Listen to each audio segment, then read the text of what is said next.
Ak chceš ušetriť na potravinách, mať prehľad v tom, čo ješ a zároveň nemať za každým prázdno pri otázke, čo bude na obed, tak plánovanie jedál je téma pre teba. Myslím, že s touto témou bojuje v istom bode viac menej každý z nás, ale je to presne ako so všetkým. Keď si vybuduješ efektívny systém a zvyk na plánovanie jedál, tak som presvedčená, že ti to uľahčí život a zároveň ušetrí nielen kopec času v kuchyni aj v obchode, no tiež peňazí a vyhodených potravín. Mne tento systém veľmi pomohol a dúfam teda, že to naučím aj teba. Ako prvé si poď vytlačiť pomôcky z prílohy, budeme si ich spolu vyplňať. Odporúčam vytlačiť si kalendár na A4 a nákupný zoznam a inventárny zoznam v polovičnej veľkosti, ak si ho chceš zoberať so sebou aj do obchodu. Kým tak urobíš, pozastav si toto video. Okrem týchto PDF-iek som pre teba prichystala aj Google hárok, ktorý si vieš nakopírovať k sebe a jednoducho editovať. Pokojne tak urob v prípade, že ti tento systém vyhovuje viac ako takéto vytlačené pomôcky. Preklik nájdeš v popise videa. Keď máš pomôcky vytlačené alebo Google hárok otvorený, ideme na prvý krok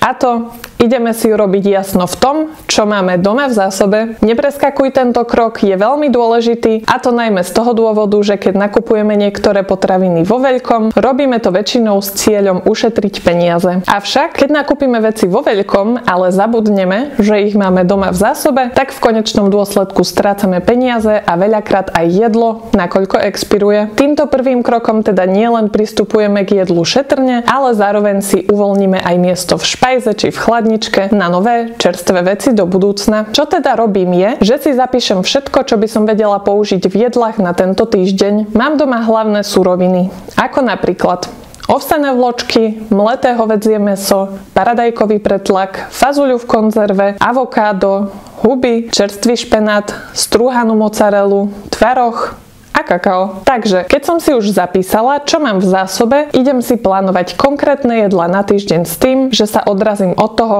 čo mám už doma v zásobe. Mám napríklad v chladničke mleté hovädzie mäso, ktoré už treba spotrebovať. Môžem si z neho pripraviť napríklad čili alebo mäsové guľky. Ďalej vidím, že mám v skrini aj fazuľu, takže čili bude určite lepší výber, aby som spotrebovala svoje domáce zásoby. Takže je to naozaj hlavne o tom, že sa popozeráš po surovinách, ktoré máš doma a prídeš na to, aké možnosti mám, aby som z toho vytvorila nejaké jedlo. Teraz, keď mám jasno, akých aspoň zopár jedál chcem urobiť, zoberiem tento týždňový kalendár a zaznačím si, ktoré dni budem čo jesť. Nemusíš vyplňať samozrejme všetko, stačí len jedlá, ktoré si vyžadujú prípravu vopred. A teraz je čas dopísať si chýbajúce položky do nákupného zoznamu. Upcyklovanie je ďalšia praktika, ktorá mi pomáha šetriť potraviny a v konečnom dôsledku aj peniaze. To znamená, že keď si idem kúpiť jednu surovinu a nespotrebujem z nej všetko, tak ju môžem využiť zároveň aj v inom jedle. Napríklad, keď si kúpim baby špenát, do tohto receptu s kuracím mäsom spotrebujem polovicu balenia. Ale veľmi dobre vieme, ako dlho ostane baby špenát v chladničke po otvorení čerstvy a preto by som mala spotrebovať zvyšky ideálne do 1-2 dní. Zo zvyšku si teda môžem urobiť napríklad tento tropical smoothie na imunitu. Zároveň sa mi ale zvýši jedno kuracie prso z XXL balenia a neviem čo s ním. Tak si z neho môžem pripraviť napríklad tento fantastický kurací šalát, kde potrebujem oveľa menej mäsa. Týmto spôsobom sa nám podarí využiť všetky suroviny naplno a predísť zbytočnému vyhadzovaniu potravín.